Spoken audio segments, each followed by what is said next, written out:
E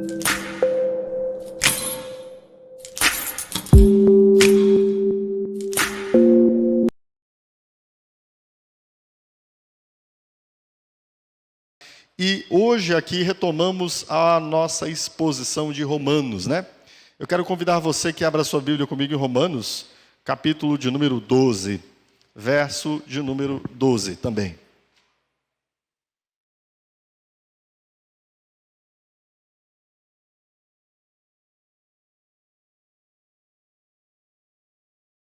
Epístola de Paulo aos Romanos, capítulo 12. Hoje estaremos apenas com o verso de número 12.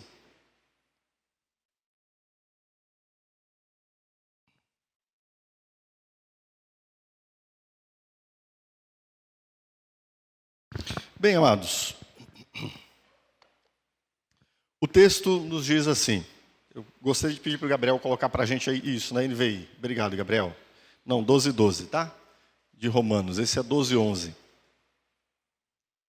Isso, obrigado. O texto nos diz assim: alegrem-se na esperança, sejam pacientes na tribulação e perseverem na oração. Certo? Amados irmãos, nós estamos aqui no capítulo 12 de Romanos e, pelo que vimos até aqui, essa é a parte da epístola de Paulo aos Romanos, onde Paulo está aplicando o Evangelho à nossa vida, onde nós entendemos como o Evangelho se reflete em nosso dia a dia, em nossas dinâmicas, como o Evangelho se reflete aqui, especialmente, em tempos de sofrimento. O Evangelho teria para nós alguma ferramenta para aprendermos a lidar com o sofrimento, para entendermos o sofrimento, para suplantarmos o sofrimento? E essa é uma questão de natureza importantíssima, especialmente para estes nossos dias, queridos. Sim, a vida é passível de sofrimentos. Mesmo nós, obviamente, que somos cristãos, passaremos por sofrimentos, queridos. Circunstâncias ou acontecimentos que nos afligem. Nós perderemos familiares, nós perderemos eventualmente empregos, circunstâncias que nos dão estabilidade financeira, eventualmente perderemos bens, eventualmente perderemos a nossa saúde e eventualmente teremos dores físicas, enfim. E isso geralmente promove o que em nós, queridos? Qual é a consequência imediata emocional a nós do sofrimento? Como você lida com o sofrimento? Uma consequência imediata é a tristeza, é o abatimento, a angústia. Em alguns casos, essa tristeza se aprofunda tanto que se chega a um quadro de depressão, tá? Inclusive, depressão, que é um dos grandes males deste nosso tempo, é algo que se dá, obviamente, existem motivos orgânicos, né? Existem motivos de ordem natural, mas em grande parte a depressão se dá por uma profunda crise de abatimento, de sofrimento, de tristeza. A tristeza num grau último, a tristeza que se avantaja sobre a vida, a tristeza que toma todos os espaços da vida e chega-se muitas vezes à depressão. E também sabemos que uma das consequências da depressão, em alguns casos, é o suicídio. Aí eu pergunto, haveria tempo mais oportuno para falar do Evangelho e de como ele impacta as nossas vidas quanto ao sofrimento do que nesses dias de hoje? Esses nossos dias, queridos, são dias de suicídio sem precedente na história da humanidade, tá? E, obviamente, pensa nessa cadeia que eu acabei de montar aqui, de explicar para você. Existe a tristeza, que pode levar à depressão, que pode levar ao suicídio. Óbvio, se há uma grande incidência de suicídio, é sinal de que existe bastante depressão, uma depressão, eu diria, talvez até crônica, talvez até mesmo uma pandemia de depressão. É engraçado, né? Nós falamos da pandemia do Covid, sendo que a depressão é uma das maiores causas de morte nos nossos dias. Não é curioso isso? Pois bem, então olhe bem, se existe muito suicídio, há muita depressão. Se há muita depressão, há muita tristeza. E é uma tristeza com a qual o homem não sabe lidar com ela. E por isso ela chega ao quadro de uma depressão. E por isso ela chega ao quadro, muitas vezes, de suicídio. Ok? Claro, não estou dizendo que todas as circunstâncias nas quais alguém está em depressão seja apenas por um motivo emocional, tá? Existem, às vezes, alguns motivos orgânicos, tá? A falta de alguns elementos no organismo. Mas sim, grande parte dessa depressão que o mundo vive hoje é em decorrência de não saber lidar com a tristeza. Estão comigo aqui? Estamos juntos? Então tá bom. A OPAS, que é a Organização Pan-Americana de Saúde, representa então a OMS, ela falando sobre uma declaração de 17 de junho agora, 17 de junho de 2021, ela disse o seguinte: o suicídio continua sendo uma das principais causas de morte em todo o mundo. De acordo com as últimas estimativas da OMS, publicadas nessa quinta-feira, dia 17 de junho, o que acontece? Todos os anos, mais pessoas morrem como resultado do suicídio do que de HIV, do que de malária, ou câncer de mama, ou guerras, ou homicídios. Em 2019, mais de 700 mil pessoas morreram por suicídio, uma em cada 100 mortes, o que levou a OMS a produzir novas orientações para ajudar países a melhorarem a prevenção do suicídio e do atendimento. E especialmente se tratando desse quadro que estamos vivendo, Tedros Adhanom, que é o diretor-geral da OMS, disse o seguinte: não podemos e não devemos ignorar o suicídio, cada um deles é uma tragédia. Nossa atenção à prevenção do suicídio é ainda mais importante agora, depois de muitos meses convivendo com a pandemia de Covid-19. Por quê? Com muitos dos fatores de risco para suicídio agravaram-se. Por exemplo, perca de emprego, estresse financeiro, isolamento social. Então, sim, estamos vivendo um quadro epidemiológico, uma pandemia, que mais ainda acentua situações as quais trazem um grande risco para suicídio. O que ele elenca aqui? Perda de emprego, elenca estresse financeiro, elenca isolamento social, sofrimento, certo? Todos nós passamos e passaremos por sofrimentos mal digeridos, mal tratados, podem ocasionar tristeza profunda, que pode ocasionar depressão, que pode ocasionar suicídio. Você já pensou em suicidar-se? O sofrimento, a dor, a angústia pela tristeza que você sofreu, já levou você a pensar em tirar a própria vida? Pois bem, é diante deste quadro que nós temos estas palavras de Paulo aqui no capítulo 12, verso 12 de Romanos. Paulo está exatamente tratando de como nós devemos lidar com tribulações e sofrimentos à luz do Evangelho. Porque, de fato, há muitos sofrimentos que podem levar a desespero quando não se compreende, quando não se tem a esperança que o Evangelho nos dá. E é este o assunto que temos aqui. Então, leiamos, à luz de tudo isso, novamente, 12 de Romanos. O que Paulo nos diz aqui? O que ele diz em 12:12? Alegrem-se na esperança, sejam pacientes na tribulação, perseverem na oração. Alegrem-se na esperança, sejam pacientes na tribulação e perseverem na oração. Perceba que Paulo começa falando de alegria, não é? Mas se você observar o quadro desse verso, é uma alegria no meio de uma tribulação. E a gente fala, o Evangelho fala sobre alegria? Exatamente. Um dos principais assuntos do Evangelho é alegria, tá? Lá em Romanos, capítulo de número 14, verso 17, o apóstolo Paulo diz assim: porque o reino de Deus não é comida nem bebida, mas justiça, paz e alegria no Espírito Santo. Então, sim, a mensagem que Deus diz aos homens diz respeito à alegria. Ele diz, olha, que vocês estejam atentando que o reino de Deus não é sobre comida nem bebida. O reino de Deus não é sobre coisas momentâneas e passageiras que possam satisfazer-nos, não. O reino de Deus é sobre coisas fundamentais, é sobre justiça. Uma justiça que você precisa experimentá-la diante de Deus. Justiça, como justiça, pastor? Não estou entendendo. Tudo bem, volte lá ao sermão 1, até o sermão de número 67.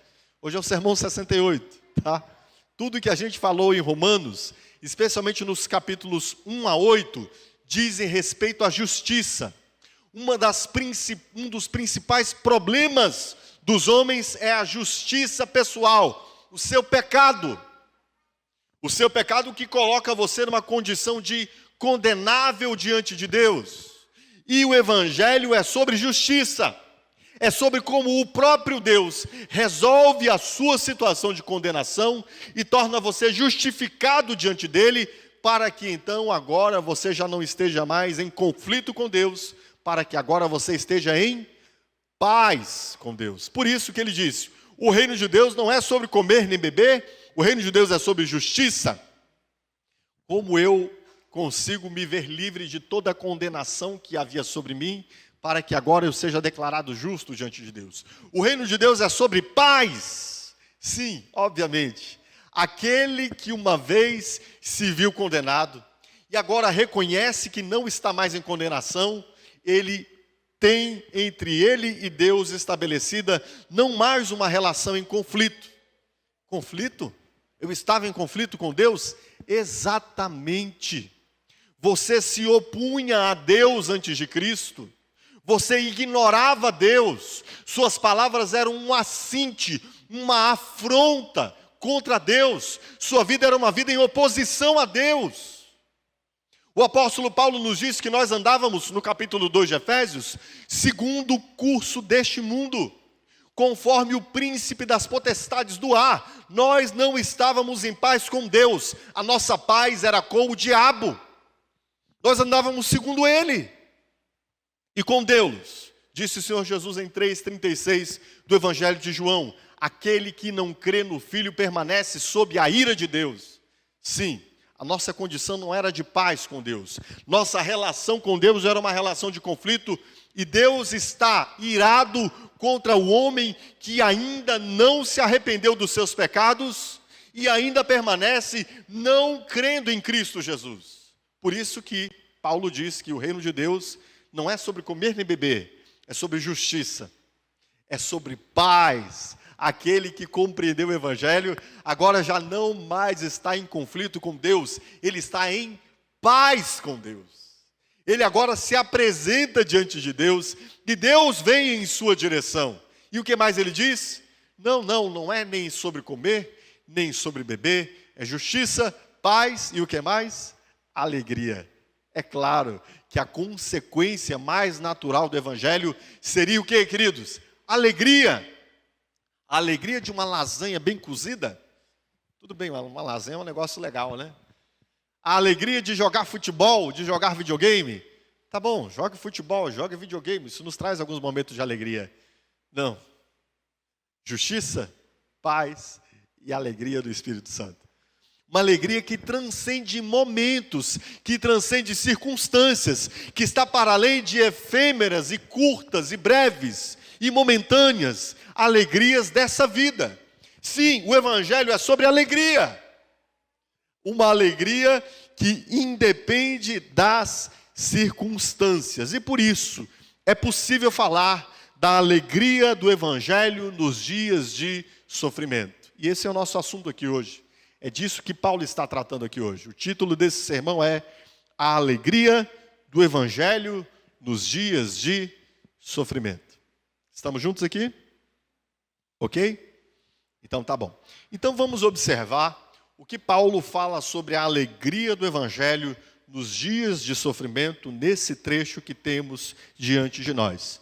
E ele começa exatamente com a seguinte expressão: alegrem-se na esperança. Lembre-se que se você olhar todo o mais do verso, ele vai dizer: alegrem-se na esperança, sejam pacientes na tribulação, perseverem na oração. Ou seja, este alegrem-se na esperança é dentro de um contexto de tribulação, de sofrimento. Paulo está nos exortando a que nos alegremos na esperança num contexto de sofrimento. O que é natural no sofrimento, queridos? Alegria? O que é natural no meio do sofrimento? Tristeza. Isto é natural. Isto é algo decorrente do sofrimento, sentirmos tristeza. Em alguns casos, como lhes disse, quando essa tristeza se aprofunda e ela não é tratada, pode-se chegar inclusive à depressão. E em alguns casos, quando essa depressão se aprofunda e ela não é tratada, pode-se chegar ao desejo de se retirar a própria vida. Como é que Paulo nos diz? No meio do sofrimento, alegrem-se na esperança, ou seja, não se entristeçam pelos acontecimentos imediatos. As perdas, as lutas, as privações, as doenças, as dores. O que Paulo está dizendo para a gente? Para a gente negar que existem dores, lutas, privações, doenças e perdas? Não, queridos. Já vou explicar. Mas Paulo não está dizendo para nós negarmos essas coisas como se elas não existissem. Também não está dizendo que nós vamos resolver elas com uma palavra mágica, com uma fé do tamanho de uma montanha. Não, pastor, eu aprendi que se eu tiver qualquer tribulação, qualquer doença, qualquer sofrimento, é só eu dizer uma palavra mágica, sai! E aí está resolvido. É assim que Paulo nos orienta aqui? Ele nos orienta, repreendam as tribulações. É isso que ele orienta aqui? É o que está escrito aqui, queridos? Não. Ele está dizendo o quê? Alegrem-se na esperança. Então, a primeira coisa importante, preste bastante atenção. Paulo está dizendo que é possível, sim, eu não me permitir um abatimento profundo que me consuma, mesmo em acontecimentos imediatos de faltas, lutas, privações, doenças e perdas. Tá? Sim, é natural que a primeira reação nossa seja de tristeza. Mas a ênfase de Paulo aqui é que isto não se torne algo que nos consuma, que tome a nossa energia, que nos leve à depressão, que nos leve ao suicídio. Tá bom? Paulo está nos dizendo então que sim, não se entristeçam pelos acontecimentos imediatos. E ele não está negando tribulações nem coisas parecidas. Mas ele nos chama a nós não engajarmos nosso coração no abatimento que as circunstâncias de tribulação nos possam causar. Paulo está dizendo, ei, não deixe que o seu coração se torne um refém dessas situações de abatimento e não permita que elas dominem você, tá? Como? Como nós faremos isso?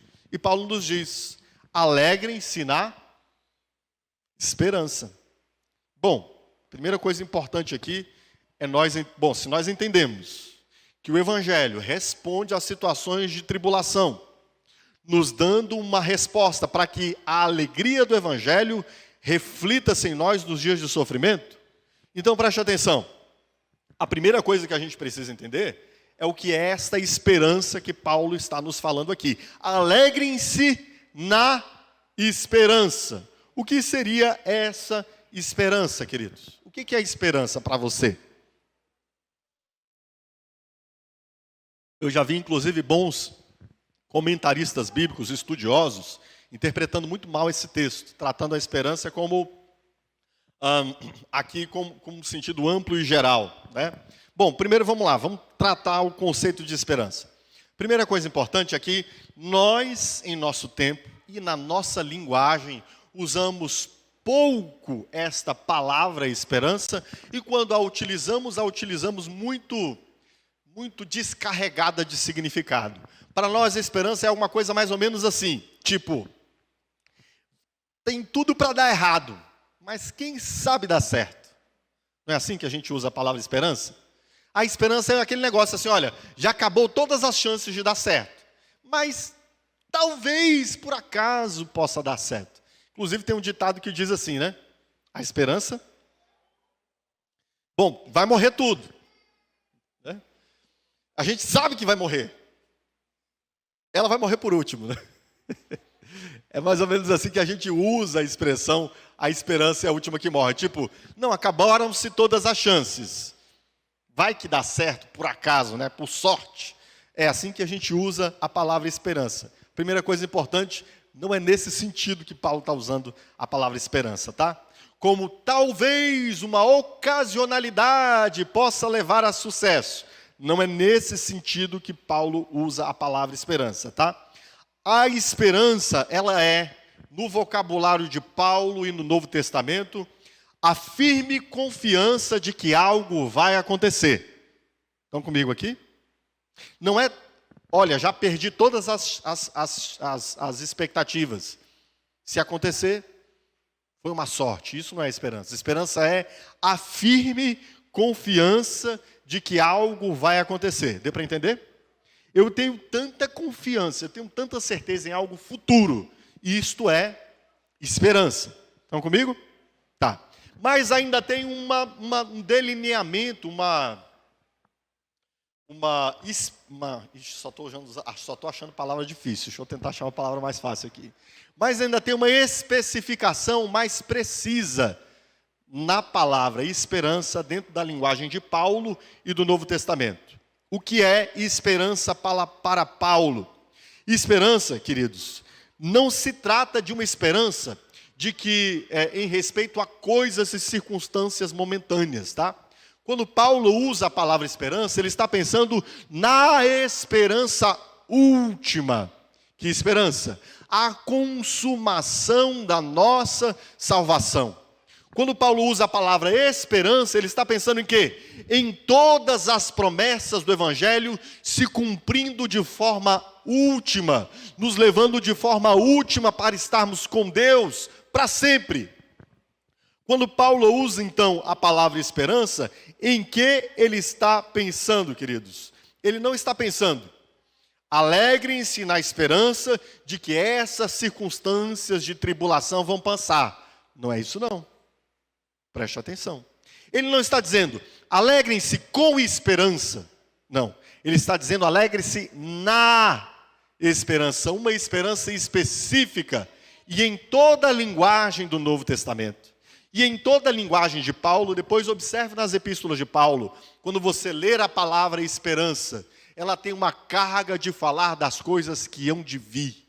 A esperança de que Cristo voltará. A esperança da minha ressurreição para estar para sempre com Cristo, a esperança da vida eterna consumada. É disso que Paulo está falando. Qual é o objeto dessa esperança? O objeto não é que eu estou por uma tribulação, estou passando uma tribulação, uma angústia, uma aflição, e que seja uma enfermidade. A minha esperança é que eu vou ser curado dessa enfermidade. E se não for, irmão, vai perder a esperança? Será que Paulo está falando de uma coisa que pode ou não pode acontecer? Está entendendo comigo? Vamos voltar aqui, preste atenção. Estamos no meio de uma tribulação. E Paulo nos diz, alegre-se na esperança. Aí você pensa, bom, a esperança deve ser a esperança de que eu vou resolver esse meu problema. Tá, e se não resolver? Acabou a esperança? Percebe que Paulo não está falando aqui dessas coisas momentâneas? Sim, meus irmãos. Haverá doenças das quais nós não seremos curados e por meio delas nós iremos para estar com Deus para sempre. Entendeu? Haverá tribulações para as quais não haverá resposta imediata. E ainda assim Paulo está nos dizendo o quê? Alegre-se na esperança. E nem faria sentido, não sei se você está comigo aqui, mas preste atenção.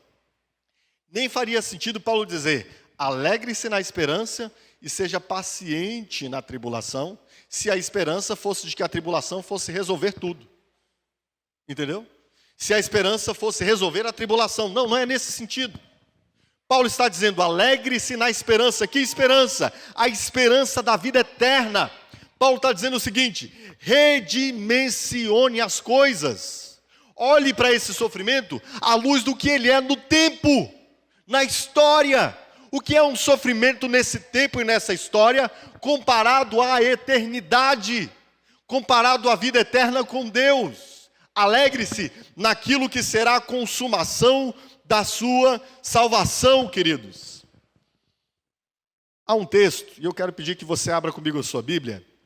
1 Pedro, capítulo 1, versos 3 e 4. Esse texto nos fala tanto da esperança como algo vivo, como eu acabei de lhes dizer, uma firme confiança, bem como nos fala também que o objeto dessa esperança que é uma viva confiança, é a eternidade, uma herança incorruptível. E aí a gente vai conseguir entender o que Paulo está dizendo com alegre-se na esperança. Observe o que diz, leia comigo, 1 Pedro, capítulo 1, versos 3 e 4. Olha o que o apóstolo Pedro nos diz. Bendito seja o Deus e Pai de nosso Senhor Jesus Cristo, conforme sua grande misericórdia, Ele nos regenerou para uma viva esperança. Ou seja, não é uma esperança de quem sabe vai acontecer, é uma esperança certa, é uma esperança viva, é uma esperança que não pode ser demovida dos nossos corações. Por meio da ressurreição de Jesus Cristo dentre os mortos. E o verso 4 diz: para uma herança que jamais poderá perecer, macular-se ou perder-se o seu valor. Herança guardada nos céus para vocês. Vive esperança a respeito do quê, queridos? Vive esperança a respeito dessa herança que está nos céus para nós. Uma viva esperança que remete às coisas eternas que Deus ainda fará em nós. Sim, queridos, Deus já fez coisas extraordinárias. Quando o Evangelho nos alcançou, nós vimos as nossas culpas serem depostas dos nossos ombros. Lembra que nós carregávamos uma multidão de culpas em nossos ombros? Que nós nos sentíamos condenados diante de Deus? Que nós não tínhamos Deus nem paz neste mundo? E lembra o que o Evangelho fez com você? O Evangelho arrancou essas culpas dos seus ombros. O Evangelho fez que você visse a Cristo glorioso e exaltado. E você recebeu a porção do Espírito Santo de Deus na sua vida. Sim, isso é glorioso. Mas deixa eu te dizer uma coisa. Nem olho viu, nem ouvido não ouviu. E nunca nenhum homem conseguiu entender, nunca subiu ao coração humano o que está reservado para aqueles que Deus ama. Deus já nos deu uma porção disso através do Espírito aqui. Já temos uma dimensão disso, mas nós não temos a totalidade disso ainda. Por isso que nós temos uma viva esperança das coisas que estão nos céus guardada para nós. E quando Paulo fala, alegre-se na esperança, Paulo está falando dessa consumação da nossa salvação, a conclusão da nossa salvação. Nós já fomos salvos, mas ainda não completamente, ainda não totalmente, entende? Você já conhece Deus, mas à luz daquilo que você conhecerá na eternidade, você não conhece quase nada ainda. Você já experimentou do Espírito Santo de Deus, mas você não tem dimensão do que será a gloriosa presença de Deus na cidade santa. E é disso que Paulo está falando. Quando você estiver no meio da tribulação, alegre-se. Alegre-se por quê? Porque você sabe que essa tribulação vai passar logo e repentinamente? Não. Alegre-se na esperança. Olhe para a eternidade. Olhe para as promessas eternas que Deus fez para você. Redimensione, coloque na correta medida. Por exemplo, às vezes um pequeno mal, um pequeno sofrimento, nos traz um grande bem. Temos alguns irmãos que estão sendo vacinados aí, né? Quem tem medo de vacina, irmão? Medo, pavor. As esposas apontaram para os maridos ali, eles estão balançando a cabeça, dizendo que não. Mas preste atenção, dói? A agulha dói? Sim ou não? Claro que dói. Dói. Ok? mas é um pequeno sofrimento comparado. Imagine aqui, vocês que são da área de enfermagem, quanto tempo dura uma vacina, a aplicação de uma vacina? 1,5 segundo? Mais ou menos, né? 2 segundos? Algo assim, não é isso? Imagine aqui, estamos passando quantos anos já, queridos, em tantas limitações devido a essa pandemia? Imagine quando nós pudermos ter uma imunização que garanta, né, uma não circulação do vírus. Imagine aí, 2 segundos. Dá para comparar um sofrimento de 2 segundos a 3 anos, né, em reclusão dentro de casa? Né? Não dá para comparar. Vale a pena passar por esse pequeno sofrimento para estar livre aí por mais 30, 40 anos sem reclusão? Sim ou não? É disso que Paulo está falando. Olha para essa tribulação como algo diminuto diante da glória, algo pequenino diante da glória, algo que não se compara à esperança de estarmos com Cristo para sempre. Estão comigo, irmãos? Deus nos garantiu, e o apóstolo Paulo nos disse, no capítulo 8 de Romanos, o que poderá nos separar do amor de Cristo? Nós já triunfamos na fé quando passamos pelo capítulo 8 de Romanos. Pastor, não sei o que é isso. Olhe lá depois dos sermões do capítulo 8 de Romanos. O triunfo da fé é quando o cristão experimenta uma segurança firme de que nada nunca lhe afastará de Cristo Jesus, pelo que Cristo fez por ele. Quando nós experimentamos isso, nós temos uma confiança firme. Sim, eu vou estar com Cristo para sempre. E Paulo está nos chamando para que nós nos lembremos disso nos momentos de tribulação, quando ele diz: alegre-se na esperança. Olhe para a vida eterna. Compare o seu pequeno sofrimento momentâneo às coisas que Deus disse que tem reservado para você. E sim, queridos, nenhuma riqueza aqui pode comparar-se ao que teremos lá.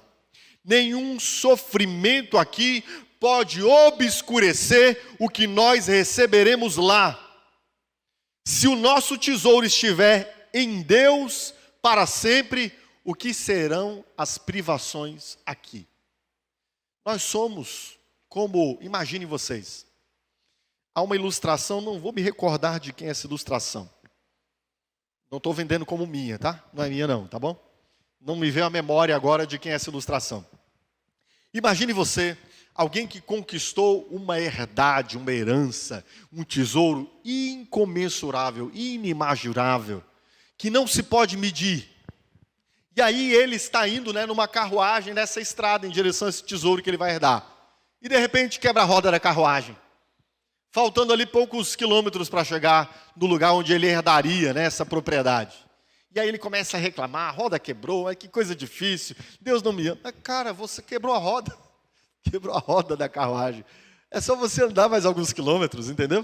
Daqui a pouco você vai herdar o tesouro que tem para você. Não faz sentido você sofrer por causa de uma roda que quebrou. Ora bolas. Se o seu tesouro estiver na carruagem, assim, aí faz sentido sofrer, porque o seu tesouro está na carruagem. Mas quando o seu tesouro está nessa herança que você vai receber, caramba, o que é uma roda de uma carruagem quebrada, irmão? O que é uma roda de uma carruagem quebrada? Vá andando, filho de Deus, você tem 2 pés para herdar a herança que você tem. E às vezes, preste bastante atenção no que eu vou dizer para você agora. Nossos tesouros estão todos aqui. O que nós mais amamos está tudo aqui. E por isso nós sofremos tanto quando passamos por privações e tribulações e angústias. Por quê? Onde está o nosso tesouro? Não está em Deus. Embora você cante, embora você ore, embora você pense que adore, me revela que o seu tesouro está aqui quando você sofre tanto por causa de tribulações que você sofre aqui. Estão comigo? Estamos juntos aqui? Se quebrou a roda da carruagem e você, tudo bem, dá para entristecer sim, beleza.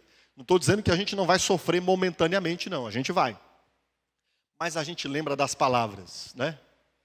tenho por certo que as aflições presentes não hão de se comparar à glória que a nós há de ser revelada. A gente olha para frente, a gente olha para a esperança, a gente olha para o que Deus reservou para nós. Mas quando nós estamos tão apegados a esses tesouros aqui, eu quero lembrar que você deve considerar o que o Senhor Jesus disse, né? Onde está o seu tesouro? Ali também estará o seu coração. Por isso que, se os tesouros aqui forem as nossas verdadeiras riquezas, também os sofrimentos, por não tê-los, serão verdadeira perdição. Se esses tesouros aqui forem a sua riqueza, no dia em que você perder sua saúde, sua beleza, no dia em que você perder seus bens, ou alguém que você tanto ama, se isto for a sua real riqueza, então realmente você estará em perdição e em desespero, porque você perdeu as coisas mais importantes e últimas da sua vida. Bom, mas o Evangelho não é sobre isso. No Evangelho, Deus é a minha riqueza e o meu tesouro. Não sei se você vai lembrar, mas eu expliquei nas exposições atrás, no capítulo 5, que o verdadeiro bem do Evangelho, queridos, não é o céu, a vida eterna. O verdadeiro bem do Evangelho é quem? É Deus. No Evangelho nós somos reconciliados com Deus. Ele se torna nossa maior riqueza e nosso maior tesouro. E por isso faz todo sentido Paulo dizer: tá bom, eu sei que dói. Beleza, não é fácil. Mas ao invés de você deixar que essa tristeza te abata e te consuma, entenda uma coisa, meu irmão, alegre-se na esperança de estar para sempre com Deus. Entende isso? Alegre-se na esperança. O Evangelho traz uma reconfiguração para o modo como nós encaramos o sofrimento. Porque embora soframos, e tem uma poesia inclusive de Victor Hugo, belíssima, num trecho ele diz assim: quando você ficar triste, que seja por um dia, mas não o ano inteiro. Não deixe que essa tristeza te abata, te consuma, te devore. Não deixe que isso te leve a uma depressão. Não permita que isso te leve ao suicídio. E Paulo está dizendo: sim, eu sei que há situações difíceis, mas olhe para a esperança. Olhe para o que Deus fez por você. Olhe para o Espírito Santo que habita em você e que é o penhor da vida eterna. Essas tribulações são momentâneas. E então, quando você comparar as coisas à luz da eternidade, alegre-se. Alegrar porque eu estou sofrendo? Não. Alegre-se por causa da esperança. Entendeu? Quando você olha para a esperança, o sofrimento ele é reduzido ao seu lugar. Ele não se torna senhor das nossas vidas. O medo não se torna nosso dominador. Muito pelo contrário. Elas são colocadas em seus devidos lugares para que então nós possamos olhar as coisas como elas realmente são. Amém? Entendeu? Alegre-se na esperança. Está no meio de tribulações? Olhe para a vida eterna. E se alegre por causa dela, porque você estará com Deus para sempre. E eu pergunto, considere o seu coração. Há circunstâncias, há perdas, há sofrimentos e há dores que têm tirado a sua paz a ponto de você não mais ter esperança. Então pondere, talvez estas coisas tenham se tornado a sua riqueza. Se o seu coração está nessas coisas, estas coisas se tornaram a sua riqueza. Arrependa-se, confesse-se, diga a Deus que você tem feito outras coisas de Deus no lugar de Deus em sua vida. E volte-se para aquilo que Deus lhe chama a considerar. A Ele como seu bem, sua riqueza, seu tesouro. A expectativa de estar com Ele para sempre como a coisa mais importante para a sua vida. E à luz disso, esses sofrimentos serão momentâneos, passageiros, pequeninos. Amém? Paulo nos diz, primeiro, alegrem-se na esperança. Segundo, ele diz: sejam pacientes na tribulação. Eu prefiro a expressão sejam resilientes na tribulação. Sim, Paulo segue a ordem certa. Ele poderia ter primeiro falado da tribulação, mas ele segue a ordem certa porque a primeira coisa a que devemos atentar é a esperança. Mas, ao considerar a tribulação, Paulo nos chama a nós termos uma postura de resiliência. Daqui a pouco eu vou explicar o que é resiliência, para, se porventura você não conhece essa expressão, de paciência, de suporte ativo na tribulação. Preste bem atenção. O que nós vimos no Evangelho? Há uma esperança pela qual nós nos alegramos olhando para ela. Não foi o que acabamos de falar? O Evangelho nos traz uma esperança de estar para sempre com Deus, e essa esperança nos alegra. Sim, o que mais nós vimos no Evangelho? Há um Deus que está governando, mesmo os tempos de mais dificuldade que passamos na nossa vida. Não vimos isso no Evangelho? Não vimos isso ao final do capítulo 11 de Romanos, quando o apóstolo Paulo diz: profundidade das riquezas, da sabedoria e do conhecimento de Deus, quão insondáveis são os seus juízos e inescrutáveis os seus caminhos. Paulo não nos fala ali de um Deus que está governando todas as coisas. O Evangelho não nos fala de um Deus soberano sobre tudo. Ora, à luz dessa esperança que temos, e à luz deste governo soberano de Deus sobre todas as coisas, inclusive sobre o seu sofrimento, não há circunstância pela qual passemos que não esteja debaixo do governo soberano de Deus. Ora, se o Evangelho me fala de uma esperança eterna, e se o Evangelho também me diz que Deus está governando tudo, então faz muito sentido Paulo me dizer: seja paciente, seja resiliente, suporte, não ceda, não desmorone, não desespere. Tá bom? Estou lembrando aqui de uma cena do filme dos Vingadores, quando Thor, depois de ter matado lá, o Thanos, ele entra numa crise de medo e depressão, E tem uma hora que ele está lá no palácio, ele tem de conversar com a mãe dele, está choramingando. Aí um pequeno serzinho parecido com a raposinha chama ele e diz: vem cá. E dá um tapa nele, Diz: seja homem, deixa de frescura. É mais ou menos o que Paulo está nos dizendo aqui, O que Paulo está nos dizendo aqui: meu irmão, não ceda, não se desespere, não desmorone, suporte. Paulo está dizendo que é fácil? Não é. Mas primeiro Paulo nos deu uma perspectiva de olharmos para o que mais importa.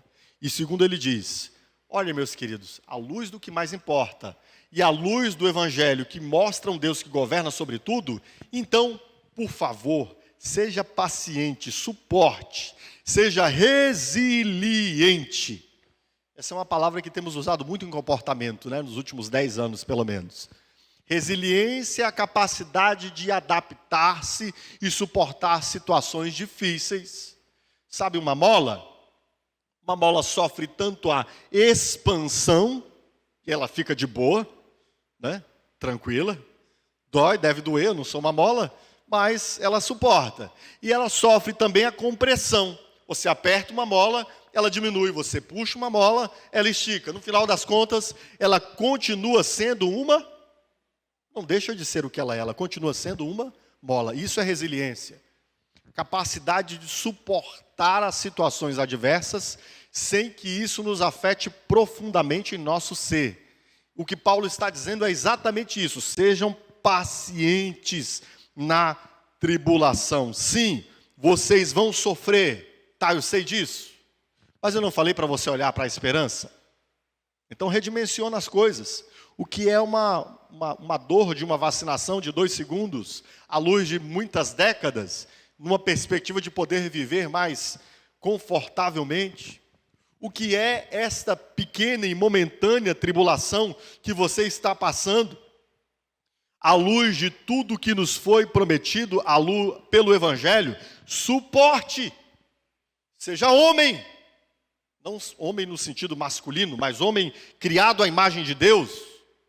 Mulher, seja homem à imagem de Deus, entende? Suporte isso.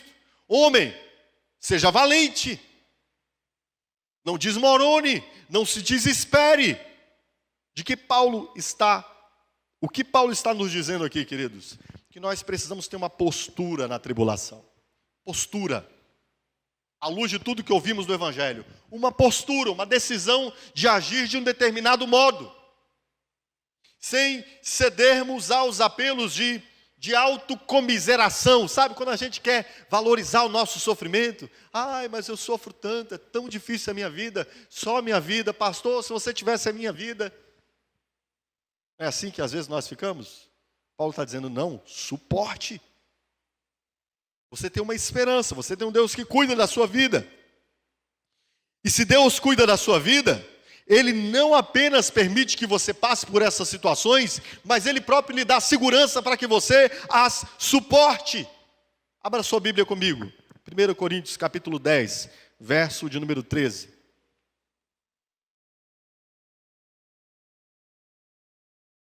Observe o que a palavra de Deus nos fala sobre circunstâncias de tribulação, sobre como Deus está lidando nessas circunstâncias de tribulação, sobre os escapes, as ferramentas que Deus nos dá para lidarmos com a tribulação, e sobre a postura que devemos ter no meio da tribulação. Olha o que o apóstolo Paulo nos diz. Capítulo 10, verso 13 da primeira epístola de Paulo aos Coríntios. Paulo diz, não sobreveio a vocês tentação que não fosse comum aos homens. Não veio nada que ninguém nessa vida já não tivesse passado antes. Não é nada sobrenatural que você está passando. E Deus é fiel. Ou seja, essa circunstância não está fora desse governo soberano de Deus. Deus não está com os ouvidos agravados. Deus não está cego para este sofrimento. Muito pelo contrário. Ele não permitirá que vocês sejam provados ou tenham passado por tribulação, além do que vocês podem o quê? Suportar. Mas quando forem tentados, provados, passarem por tribulação, Ele mesmo providenciará um escape para que vocês possam suportar. Entende? O que Paulo está dizendo? Fique firme. Não desespere-se. O nosso Deus, à luz do Evangelho, é um Deus que nos deu uma esperança para que nós entendamos que as aflições desse tempo não se comparam à esperança que Ele nos deu. O nosso Deus, vimos à luz do Evangelho, é um Deus que governa todas as coisas. Então Ele não está aquém deste nosso sofrimento. Ele está aqui. Por isso, Paulo nos disse, sejam resilientes, sejam pacientes. Sim, a ênfase aqui de Paulo é que nós estejamos numa postura. O texto de Provérbios já disse, se no dia da tribulação, da angústia, eu estou parafraseando, você se mostrar fraco, quão fraca será a sua força? Se você já começa se auto-lamuriando, reclamando, você não dará conta dessa circunstância mesmo, mas se reposicione. E aí, reposiciona aí, meu irmão, tá bom? Beleza? Vamos nos reposicionar? Vamos fincar os pés no chão? Vamos olhar para a esperança que nós temos, vamos considerar que Deus está no governo, e aí vamos suportar, ser pacientes, lidar com essa situação sem desespero. Ok, irmãos? Deu para entender? Aqui Paulo nos chama. Quando o seu olhar está na eternidade, quando você reconhece que há um Deus soberano, quando você sabe que Ele mesmo está governando as tribulações pelas quais nós passamos, você entende que tem fortaleza para suportar até o fim. Amém? Você já tem fortaleza para suportar até o fim. E a última instrução que Paulo nos dá nestas circunstâncias é: perseverem na oração. Não é o que temos ao final do verso 12? Sim. Não há orientação mais prática do que esta em dias de tribulação, quando o abatimento, o desespero não conseguem dar lugar à alegria. O que Paulo nos diz? Quando o abatimento, quando o desespero não conseguirem dar lugar à alegria, ore, e ore novamente, e ore mais ainda, e continue a orar, persevere em oração. Ao invés de buscar 1000 soluções em todos os recursos do mundo, ou talvez ficar em autopiedade, o que Paulo nos diz para fazer? Ore. Ore perseverantemente, queridos. A oração, deixa eu dizer para você, é uma das principais ferramentas para nós sermos transformados, para aplicarmos a palavra de Deus à nossa vida e aos nossos corações, para aquietarmos a nossa alma. Há muitos salmos onde o salmista, ele ora falando consigo mesmo, né? Por que te abates, ó minha alma, e te comoves dentro de mim? Espera em Deus. E nestes dias, onde o Evangelho nos diz algo, e nós não sabemos como permanecer, perseverando, suportando o sofrimento, você tem uma ferramenta. Que ferramenta, irmãos? Ore. Ore. Se apresente diante de Deus, traga a Ele sua angústia. Persevere em orar, continue orando. Meus irmãos, há tantas situações que você já poderia ter vencido há tanto tempo de joelhos. De joelhos. Não há outra posição mais adequada, especialmente em meio à luta, que de joelhos. É de joelhos que nós encontramos esta esperança gloriosa de que fala a palavra de Deus e essa paciência para suportar o sofrimento. O meio de casar essas coisas à nossa vida, queridos, é de joelhos. Se há algo indispensável à nossa jornada cristã, é viver de joelhos.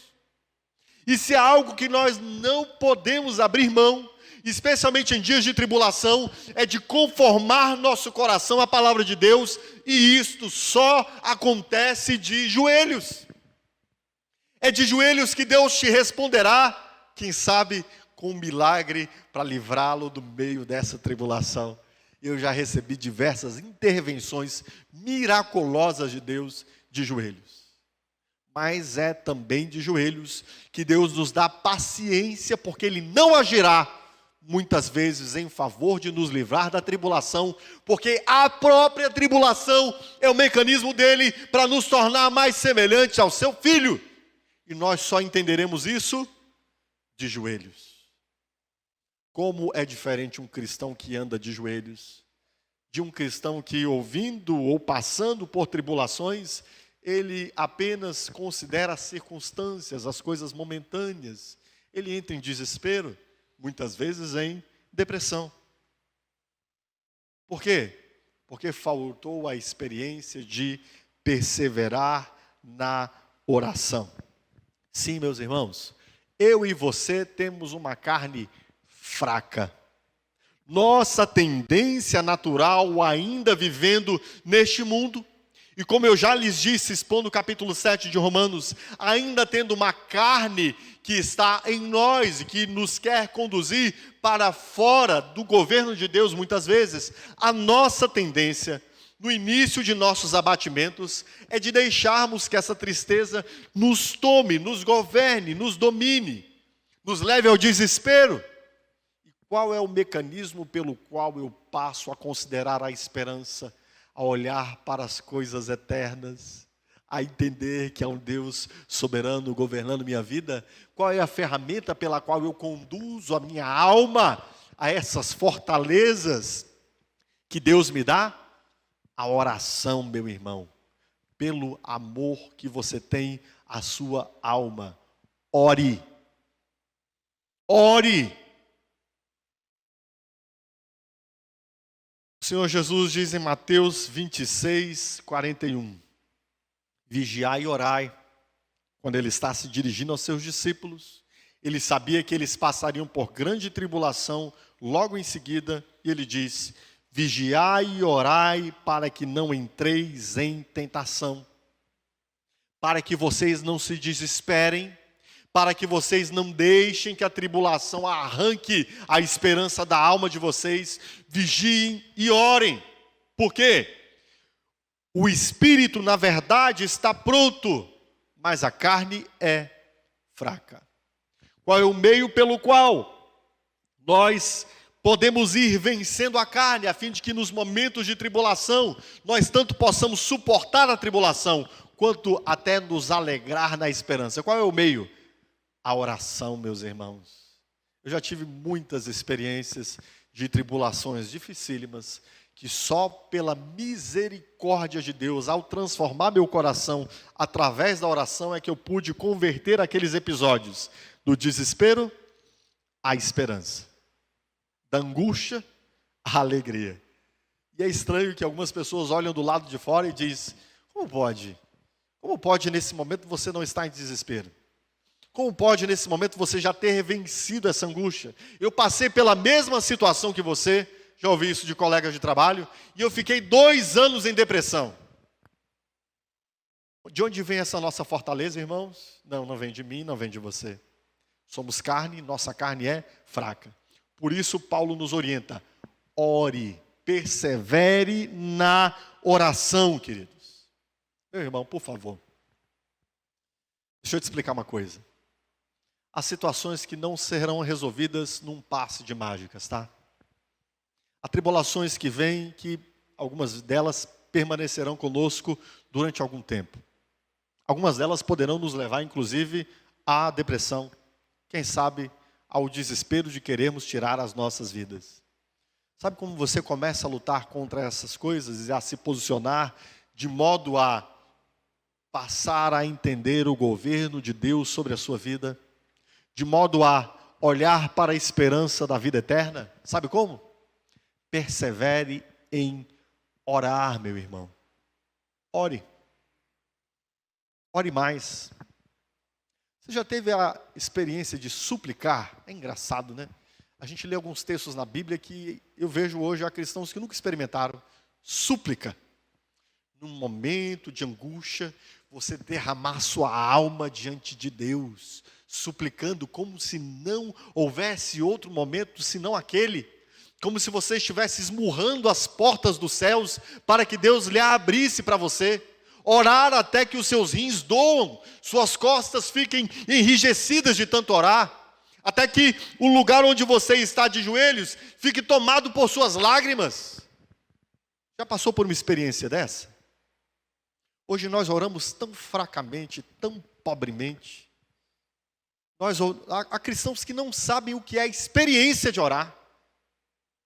Porque no meio das suas tribulações, ao invés de reportarem-se a Deus, deixam que os seus pensamentos, suas angústias alimentem suas almas, e a única coisa que há de preenchendo o seu ser é medo.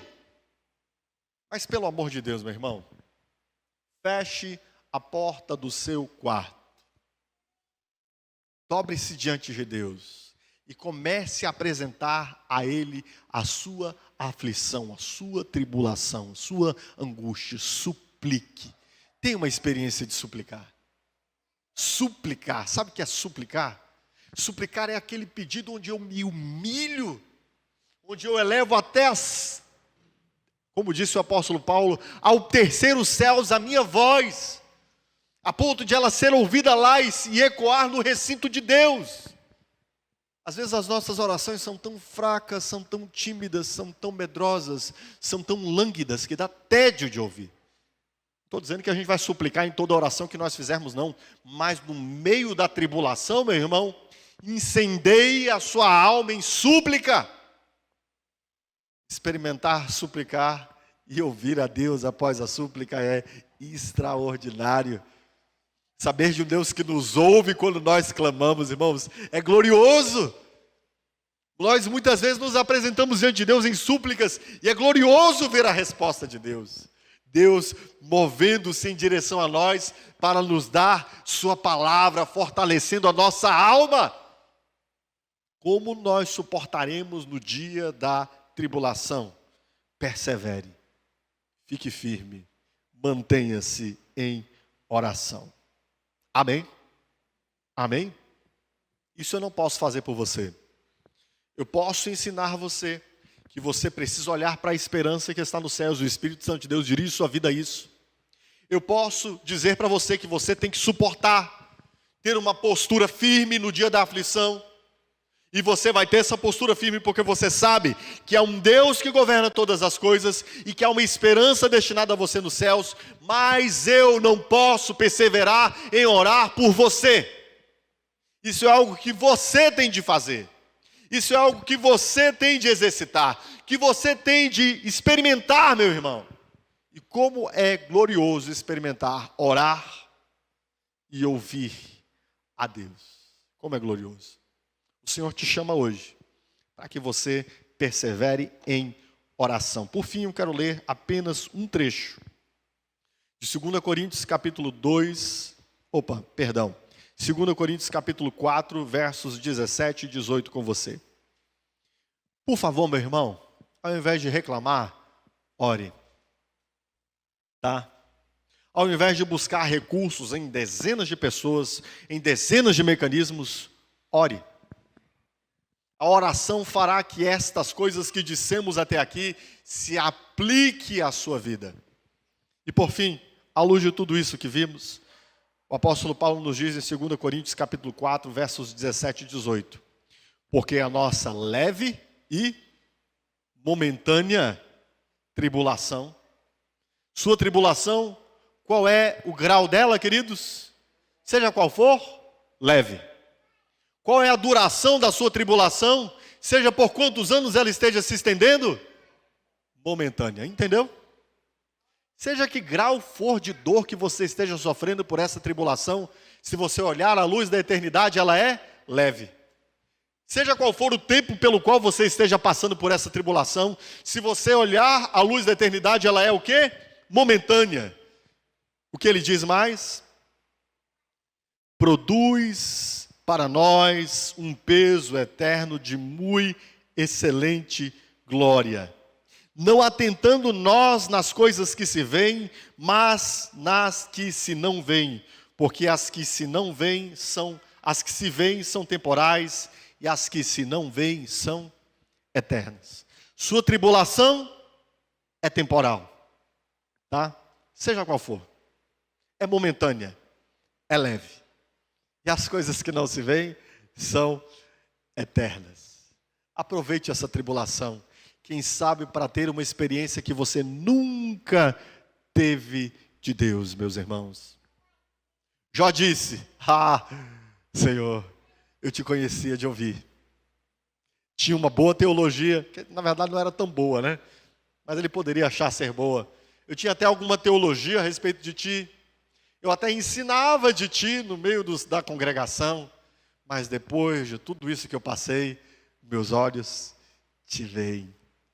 Meus irmãos, aproveite essa oportunidade para orar como nunca e experimentar Deus de um modo que de outra maneira você jamais experimentaria. Lembre-se, é leve, é momentânea e não se pode comparar à glória que a nós há de ser revelada. Coloque-se em pé.